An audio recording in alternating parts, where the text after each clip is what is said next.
ان الحمد للہ نحمده ونستعینه ونستغفره ونعوذ باللہ من شرور انفسنا ومن سیئات اعمالنا من يهده اللہ فلا مضل له ومن يضلله فلا هادی له واشهد ان لا الہ الا اللہ وحدہ لا شریک له واشهد ان محمدا عبدہ ورسولہ اما بعد فإن خير الحديث كتاب الله وخير الهدي هدي محمد صلى الله عليه وآله وسلم وشر الأمور محدثاتها وكل محدثة بدعة وكل بدعة ضلالة وكل ضلالة في النار. أعوذ بالله السميع العليم من الشيطان الرجيم من همزه ونفخه ونفثه. بسم الله الرحمن الرحيم. رب اشرح لي صدري ويسر لي امري واحلل عقدة من لساني يفقهوا قولي. بسم الله الرحمن الرحيم. ان الله وملائكته يصلون على النبي يا ايها الذين امنوا صلوا عليه وسلموا تسليما. اللهم صل على محمد وعلى آل محمد كما صليت على ابراهيم وعلى آل ابراهيم انك حميد مجيد. اللهم بارك على محمد وعلى آل محمد كما باركت على إبراهيم وعلى آل إبراهيم إنك حميد مجيد. اللهم ربنا آتنا في الدنيا حسنة وفي الآخرة حسنة وقنا عذاب النار. ربنا آتنا من لدنك رحمة وهيئ لنا من أمرنا رشدا. لا إله إلا أنت سبحانك إني كنت من الظالمين. ولا حول ولا قوة الا باللہ العلی العظیم. آمین. ہم انشاءاللہ تعالی سورۃ النور کی آیت نمبر 55 جسے آیت الاستخلاف بھی کہا جاتا ہے، یعنی اللہ تعالیٰ کی طرف سے اہل ایمان کو جو خلافت عطا کی جائے گی ان کے نیک اعمال کے سبب اس روئے ارض پہ، اس کے اوپر انشاءاللہ ڈیٹیل ڈسکشن ہوگی. اور ہماری یہ آج کی قرآن کلاس چونکہ خاص ہے اور کریٹیکل ٹاپک کے اوپر ہے، اس لیے یہ اسپیشل کلاس جو ہے یہ مسئلہ نمبر 162 کے عنوان سے ہوگی 2 نشستوں میں، ایک نشست آج اور انشاءاللہ دوسری اگلے ہفتے. آج کی جو پہلی نشست ہے اس کا عنوان ہوگا مسئلہ نمبر 162A، خلافت راشدہ کے 30 سال اہل تشیع کی سب سے معتبر ترین کتاب نہج البلاغہ سے مولا علی رضی اللہ تعالی عنہ وعلیہ السلام کے 5 خطبات کی روشنی میں انشاءاللہ تعالی. اور اگلی مرتبہ انشاءاللہ مسئلہ نمبر 162B ہوگا خلافت راشدہ کے 30 سال اہل سنت کی کتابوں صحیح بخاری، صحیح مسلم، ابو داؤد، ترمذی، نسائی، ابن ماجہ، مسند احمد اور باقی کتابوں سے انشاءاللہ تعالی 5 صحیح الاسناد احادیث کی روشنی میں انشاءاللہ تعالی. اور یہ میں نے 5 کی نسبت جو ہے یہ پنجتن پاک کی نسبت کی وجہ سے لی ہے، 5 ہی اہل سنت کے ریفرنسز اور 5 ہی اہل تشیع کے. اور جو سورۃ البقرہ کی آیت نمبر 196 ہے تلک عشرۃ کاملہ، یہ پورے ہوئے 10، 5 سنی اور 5 شیعہ انشاءاللہ تعالی.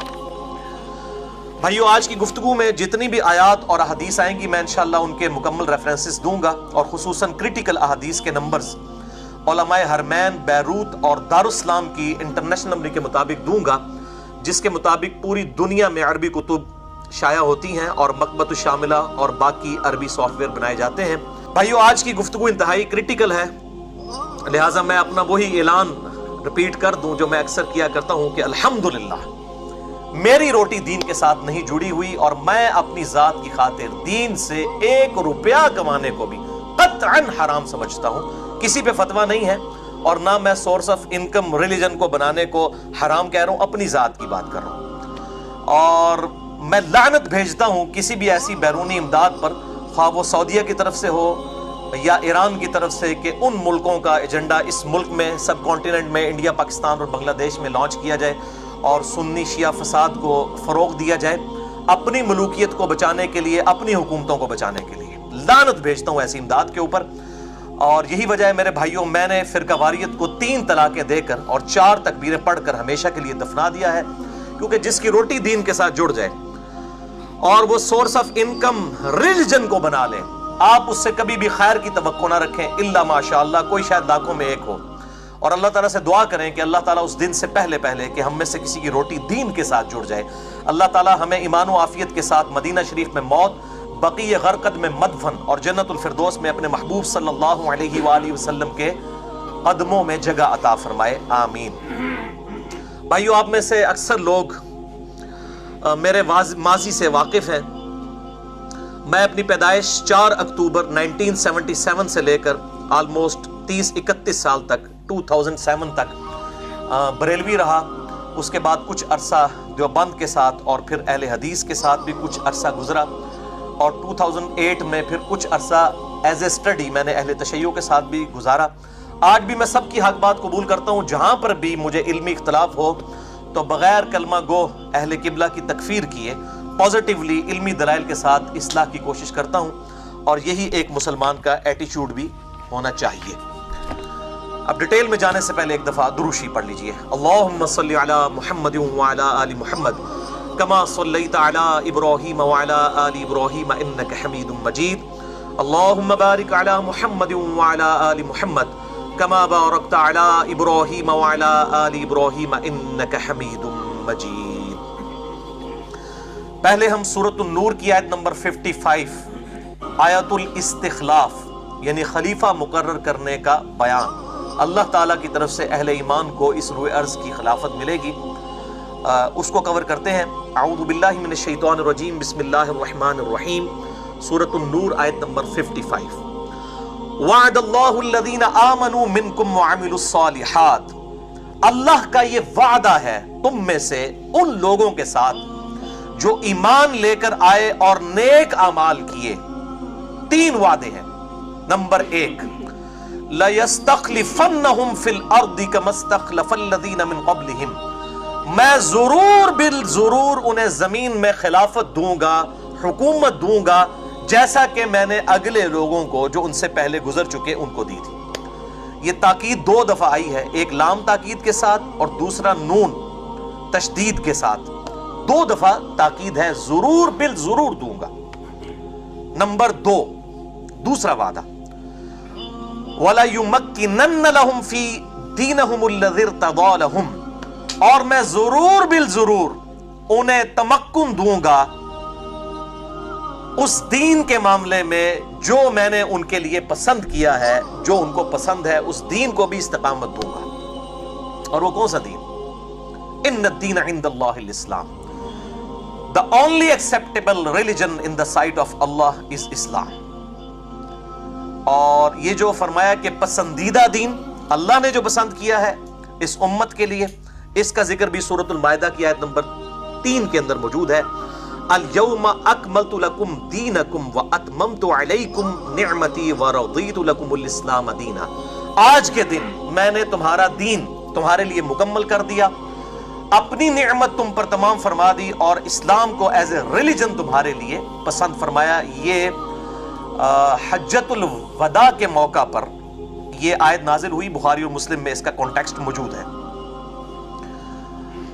اور تیسرا وعدہ، وَلَيُبَدِّلَنَّهُم مِّن بَعْدِ خَوْفِهِمْ أَمْنًا، اور میں ضرور بالضرور اس خوف کو امن سے بدل دوں گا۔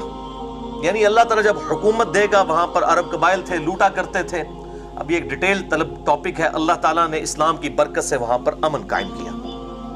یہ تیسرا وعدہ اللہ تعالیٰ کا پورا ہوا۔ يَعْبُدُونَنِي لَا يُشْرِكُونَ بِي شَيْئًا، پھر وہ میری ہی عبادت کریں گے کسی بھی چیز کے شرک سے بچتے ہوئے۔ وہ تو پہلے ہی کر رہے تھے، لیکن جب حکومت بھی اللہ کی آ جائے گی اور اللہ کا نظام اس دنیا کے اوپر غالب ہوگا تو پھر کسی بھی درجے میں کوئی شرک نہیں رہے گا۔ جب خلافت کا نظام ہوگا تو پولیٹیکلی بھی ریلیجن غالب ہو جائے گا، جو اللہ تعالیٰ کا اپنے محبوب صلی اللہ علیہ وآلہ وسلم کے ساتھ وعدہ ہے سورہ الصف کی آیت نمبر 9 میں، هو الذی ارسل رسولہ بالہدی ودین الحق لِيُظْهِرَهُ عَلَى الدِّينِ كُلِّهِ، وہی اللہ ہے جس نے اپنے محبوب صلی اللہ علیہ وسلم کو الہدا یعنی قرآن کے ساتھ اور دین حق کے ساتھ مبعوث کیا تاکہ اس دین کو تمام ادیان پر غالب کر دے، وَلَوْ كَرِهَ الْمُشْرِكُونَ، چاہے مشرک اس کا برا مانے۔ اور یہ الٹیمیٹلی آخری غلبہ ہونا ہے جب امام محمد بن عبداللہ المہدی رضی اللہ تعالیٰ عنہ علیہ السلام کی حکومت اور خلافت پورے اس زمین کے اوپر نافذ ہو جائے گی، اور اہل سنت، اہل تشیع، پوری انسانیت اس پر اتفاق کر لے گی۔ تو یہ میرے بھائیوں اللہ تعالیٰ کا وعدہ ہے کہ اس طرح کا نظام قائم ہوگا۔ اس کی ایک جھلک 29 سالوں میں اللہ تعالیٰ نے دکھائی، اور پھر الٹیمیٹلی امام محمد مہدی کی خلافت جب قائم ہوگی تو دنیا میں کوئی ایسا گھر اور ایسا خطہ نہیں بچے گا جہاں پر اسلام کی دعوت نہ پہنچ چکی ہو۔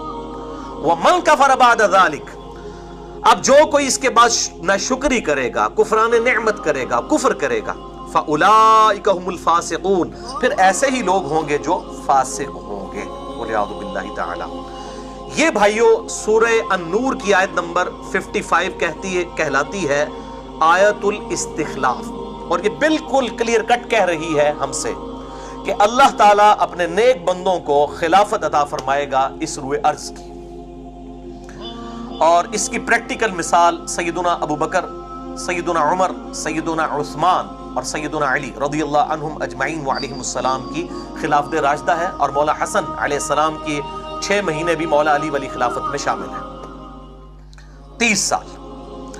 اور اس آیت مبارکہ آیت استخلاف جو ہے، اس کو جو میں نے اس حوالے سے ڈسکس کرنا شروع کیا ہے، یہ کوئی میری ذاتی اختراع اور بدعت نہیں ہے، بلکہ اہل سنت اور اہل تشیع دونوں کتابوں میں اس آیت استخلاف کو دلیل بنایا گیا ہے خلافت راشدہ کی۔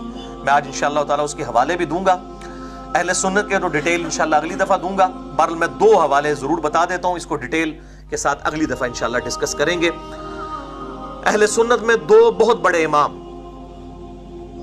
پہلے نمبر پر امام محمد بن حسین الآجری المتوفى 360 ہجری، انہوں نے کتاب لکھی ہے الشریعہ، اس میں انہوں نے حدیث سفینہ لی ہے کہ میرے بعد خلافت راشدہ 30 سال تک رہے گی، اس کے بعد کاٹ کھانے والی ملوکیت کا دور شروع ہو جائے گا اور جابر حکمرانوں کا، جو صلح حسن 41 ہجری کے بعد شروع ہو گیا۔ حدیث سفینہ لی ہے انہوں نے الشریعہ کتاب میں 1156 نمبر پہ، اور اس کی ہیڈنگ میں انہوں نے اسی آیت کو دلیل بنایا ہے خلافت راشدہ کی، اور اس پہ جو انہوں نے کمنٹس کیے ہیں وہ انشاءاللہ چونکہ اہل سنت کی باری اگلی دفعہ آئے گی، میں انشاءاللہ اس میں ورڈ بائی ورڈ وہ کمنٹس بھی بتاؤں گا۔ اور دوسرا ریفرنس ہے امام ابو بکر احمد بن حسین بن علی البیہقی۔ اب یہ دیکھ لیں دونوں اماموں کے ناموں کے اندر حسین علی آ رہا ہے، کیونکہ یہ آج والی بیماری نہیں تھی، آج تو حسین اور علی کسی کے پاسپورٹ پہ لکھا ہو تو عرب ملکوں میں اس کو علیحدہ لائن میں لگا دیا جاتا ہے، اور اس کو سنی شیعہ کنفلکٹ کا ذریعہ بنا دیا ہے، حالانکہ اہل سنت کے اکثر ائمہ کے نام یہی ہیں۔ امام مسلم کی کنیت کیا ہے؟ ابو الحسین مسلم بن حجاج قشیری رحمہ اللہ تعالی المتوفى 261 ہجری، اور یہاں پہ بھی امام بیہقی کے نام میں کیا آ رہا ہے؟ ابو بکر احمد بن حسین بن علی البیہقی المتوفى 458 ہجری۔ ان کی بڑی مشہور کتاب ہے الاعتقاد، یہ عقیدوں پہ انہوں نے کتاب لکھی ہے، اس میں انہوں نے حدیث نمبر 321 کے کانٹیکسٹ میں ایکسپلینیشن کے دوران اسی آیت کو، آیت الاستخلاف سورۃ النور آیت نمبر 55 کو خلافت راشدہ کی دلیل بنایا ہے۔ یہ انشاءاللہ تعالی ہم ڈیٹیل سے اگلی دفعہ مسئلہ نمبر 162B میں ڈسکس کریں گے۔ بھائیو انشاءاللہ آج کا لیکچر جو ہے ایک ہسٹری بننے جا رہا ہے انشاءاللہ تعالی، ایک ویڈیو بک انشاءاللہ اہل سنت اور اہل تشیع کے درمیان جو کنفلکٹ ہے، اس میں ہارمنی کی کا ایٹیچیوڈ کیا ہونا چاہیے انشاءاللہ تعالی، اس حوالے سے اور اس لیکچر کی سینسٹیوٹی کے پیش نظر میں نے آج اپنا بیک گراؤنڈ جو ہے یہ ریڈ کلر کا لگایا ہے، تاکہ لوگوں کو اندازہ ہو یہ کوئی سنی شیعہ کی ریپریزنٹیشن نہیں ہے، بلکہ اس ٹاپک کی سینسٹیوٹی کی کو خیال رکھتے ہوئے یہ ریڈ بیک گراؤنڈ میں نے استعمال کیا ہے۔ اور آج کے لیکچر میں ہم روٹین سے ہٹ کر اہل سنت کی بجائے اہل تشیع کے ریفرنسز کو پہلے نمبر پر ڈسکس کرنے جا رہے ہیں، اور میں یہ چاہ رہا ہوں کہ اہل سنت کا مقدمہ اہل تشیع کی عدالت میں رکھا جائے، ان کی کتابوں کی روشنی میں، ہماری کتابوں کی روشنی میں نہیں۔ اور اسی لیے میں نے اہل تشیع کے جو ریفرنسز ہیں ان کو آج ڈسکس کرنا ہے، اور اہل سنت کے ریفرنسز اگلی دفعہ الگ لیکچر میں انشاءاللہ تعالی مسئلہ نمبر 162B کے اندر۔ اور یہاں پر میں سنی اور شیعہ عوام کے لیے تمہیداً کچھ باتیں عرض کر دوں۔ کیونکہ میں نے جس کتاب کا حوالہ دینا ہے اس کا مقام اہل تشیع کے ہاں من و عن اسی طریقے سے ہے جس طرح اہل سنت کے ہاں صحیح بخاری کا مقام ہے. اگرچہ اصول الکافی کتاب ہے ان کی احادیث کی، وہ آپ کہہ سکتے ہیں صحیح بخاری کے مقابلے کے اوپر اس کتاب کو وہ مانتے ہیں، اور وہ بھی امام بخاری رحمہ اللہ تعالیٰ کے 50-60 سال کے بعد لکھی گئی. لیکن جس کتاب کو شہرت حاصل ہوئی وہ ہے میرے بھائیوں یہ کتاب نہج البلاغہ. یہ اہل تشیع کے بچے کو اس کتاب کا اندازہ ہے کہ یہ کتاب اہل تشیع کی مین سٹریم کی نمبر 1 کتاب ہے قرآن حکیم کے بعد. سیدنا مولا علی رضی اللہ تعالیٰ عنہ علیہ السلام کے خطبات کا یہ مجموعہ ہے نہج البلاغہ. اور یہ میرے ہاتھ میں جو ترجمہ ہے یہ میرے بھائیوں اہل تشیع کا سب سے بیسٹ ترجمہ پاکستان کے اندر، ان کے جو بہت بڑے اسکالر ہیں مفتی جعفر حسین صاحب، ان کا ترجمہ ہے، اور یہ شائع ہوا ہے امامیہ کتب خانہ مغل حویلی اندرون موچی دروازہ لاہور سے. اور اس میں سے میں انشاءاللہ مولا علی علیہ السلام کے خطبات ورڈ بائی ورڈ پڑھوں گا. خود میں نے ترجمہ نہیں کیا، اسی میں سے پڑھوں گا تاکہ کسی کے دماغ میں شیطان یہ بھی وسوسہ نہ ڈال دے کہ اپنے کولوں پہ گلا کرتا ہے. تو انشاءاللہ تعالی اس کو ڈسکس کروں گا. بہرحال اہل سنت کے حوالے سے نہج البلاغہ کا کیا مقام ہے، تو اس حوالے سے اہل سنت میں 2 ایکسٹریم رویے پائے جاتے ہیں. ایک طرف امام ابن تیمیہ المتوفی 728 ہجری کے شاگرد امام ذہبی ہیں المتوفی 748 ہجری، وہ تو اس کتاب کو جھوٹ کا پلندہ کہتے ہیں، حالانکہ ان سے 200 سال پہلے اہل سنت کے بہت بڑے امام، مجھے کئی معاملات میں ابن تیمیہ سے بھی اختلاف ہے اور اس امام سے بھی اختلاف ہے، امام فخر الدین رازی المتوفی 606 ہجری، جو ابن تیمیہ سے بھی 150 سال پہلے تقریباً گزرے ہیں، انہوں نے اس کتاب نہج البلاغہ کی شرح لکھی ہوئی ہے. جیسے ابن حجر اسقلانی نے صحیح بخاری کی شرح لکھی ہے نا فتح الباری، اس طریقے سے انہوں نے اس کی شرح لکھی ہے امام فخر الدین رازی نے. تو اب شرح لکھ رہے ہیں، ظاہر ہے اس سے وہ رزلٹ نکال رہے ہیں. تو یہ 2 ایکسٹریم رویے ہیں. میرا موقف اس کتاب کے بارے میں یہ ہے، جس طرح کے باقی کتابوں کے بارے میں جو سنیوں کی کتابیں بھی ہیں، کہ اس کے اندر غلط چیزیں بھی ہیں، صحیح چیزیں بھی ہیں. تو جو پازیٹیو چیزیں ہیں انشاءاللہ میں اس کو آج کوٹ بھی کرنے جا رہا ہوں، مولا علی علیہ السلام کے خطبات اس میں سے. اور میرے بھائیو جو اس کتاب کے اندر مواد موجود ہے، یہ آپ یہ نہ سمجھیے گا کہ یہ جو ہے وہ ایبسولوٹلی اہل تشیع کے ہاں پائی جانے والی روایتیں ہیں. نہج البلاغہ کے اندر وہ روایتیں پائی جاتی ہیں جو ہماری اہل سنت کی کتابوں میں موجود ہیں. آج بھی یہ جتنی ریفرنسز آئیں گے، میں اگر ان کے ریفرنسز اہل سنت کی کتابوں سے صحیح بخاری صحیح مسلم سے دینا شروع کروں تو میں نہج البلاغہ کے ان خطبات کو بخاری اور مسلم سے ثابت کر سکتا ہوں. تو یہ الحمدللہ اس حوالے سے کوئی ایسی چیز نہیں ہے کہ جس کے اوپر کوئی خطرہ ہو کہ یہ کوئی اس قسم کی چیزیں پڑھنے لگا. اہل سنت کے ہاں کئی ایک کتابیں ہیں جن کے اندر یہ خطبات موجود ہیں، اور اس میں ٹاپ آف دا لسٹ کتاب میں آپ کو بتا دیتا ہوں، امام بخاری اور امام مسلم کے استاد ہیں امام ابن ابی شیبہ رحمہ اللہ تعالی المتوفی 235 ہجری. 1500 حدیثیں صحیح مسلم میں اس امام سے لی گئی ہیں، اور صحیح بخاری میں بھی احادیث موجود ہیں. 20% آف صحیح مسلم اس امام نے روایت کیا ہے. اسی المصنف ابن ابی شیبہ میں لاسٹ کے اندر جا کے بالکل اینڈ پہ چیپٹر ہے کتاب الجمل. یہ میرے بھائیوں کتاب الجمل، یہ فرحان بھائی یہ والا پیج دکھا دیجئے. کتاب الجمل، چونکہ جمل سے ہی سارے فتنوں کا آغاز ہوا. اس کے اندر 3 باب انہوں نے بنائے ہیں. پہلا باب جو ہے سیدنا طلحہ، زبیر اور سیدہ عائشہ کا جو قافلہ نکلا تھا مولا علی کے خلاف جمل کے لیے، اور اس کے بعد جنگ صفین پہ چیپٹر ہے، پھر جنگ نہروان کے اوپر چیپٹر ہے، اور یہ 187 احادیث اور آثار اس کے اندر امام ابن ابی شیبہ نے جمع کی ہیں. کئی ایک روایتیں اس کے اندر وہ موجود ہیں جو کہ نہج البلاغہ میں من و عن اسی طریقے سے موجود ہیں. الحمدللہ یہ کتاب ہو گئی المصنف ابن ابی شیبہ کا یہ چیپٹر. اور یہ چیپٹر اردو میں الحمدللہ چونکہ آ چکی 11 جلدوں کے اندر. یہ دنیا میں اہل سنت کی سب سے بڑی کتاب یہی ہے المصنف ابن ابی شیبہ. امام بخاری امام مسلم کے استاد ہیں، اور تقریباً 38 سے 39 ہزار احادیث اور آثار ہیں. اس سے بڑی کوئی کتاب نہیں ہے. اس کے بعد جو دوسرا نمبر ہے وہ احمد بن حنبل کی کتاب کا ہے، وہ بھی 27,647 احادیث ہیں، اس سے 13-14 ہزار اس میں کم ہیں، اس سے بڑی کوئی کتاب ہی نہیں اہل سنت کی۔ تو اس کا یہ چیپٹر کتاب الجمل والا، جس میں باب پہلا جمل کے اوپر، پھر دوسرا صفین اور تیسرا نہروان پہ، مولا علی علیہ السلام کی ان جنگوں کی حقانیت کے اوپر، سعودی عرب کے سرٹیفکیٹ یا ایران کے سرٹیفکیٹ کے ساتھ نہیں، میرے محبوب صلی اللہ علیہ وآلہ وسلم کی ان احادیث کے سرٹیفکیٹ کے ساتھ، جن میں سے اکثر احادیث بخاری اور مسلم کے اندر موجود ہیں۔ اسی طریقے سے میرے بھائیوں ایک اور کتاب ہے اہل سنت کی، فضائل صحابہ۔ یہ دنیا میں صحابہ کرام علیہم رضوان کے فضائل پر سب سے بڑی کتاب ہے، پہلی دفعہ اردو زبان میں شائع ہوئی ہے ہمارے جہلم شہر سے ہی، بک کارنر سے، امام احمد بن حنبل رحمہ اللہ تعالی المتوفی 241 ہجری۔ تو اس کتاب کے اندر بھی آپ اگر سیدنا عثمان غنی رضی اللہ تعالیٰ عنہ اور سیدنا علی بن ابی طالب رضی اللہ تعالیٰ عنہ علیہم السلام ان کے چیپٹر کھول کے پڑھیں تو آپ کو کئی ایک روایتیں ایسی ملیں گی جو کہ نہج البلاغہ کے اندر موجود ہیں۔ اسی لیے میں نے اس کتاب کا تعارف کرایا، اور یہ وہی شعراء افاق کتاب ہے جس میں 2 موقوفاً مولا علی علیہ السلام سے روایتیں ہیں، انٹرنیشنل نمبر کے مطابق 952 اور 964 اس کے مطابق، کہ مولا علی کہتے ہیں کہ میری وجہ سے 2 گروہ گمراہ ہوں گے، ایک میری محبت میں غلوب کر کے اور ایک میری دشمنی میں غلوب کر کے، یعنی رافضی اور ناصبی۔ اور دوسری روایت جس کا میں نے حوالہ دیا اس میں الفاظ بڑے خطرناک ہیں کہ میری وجہ سے 2 گروہ دوزخ میں جائیں گے، ایک میری محبت میں غلوب کر کے اور دوسرے میرے دشمنی میں غلوب کر کے، یعنی رافضی اور ناصبی۔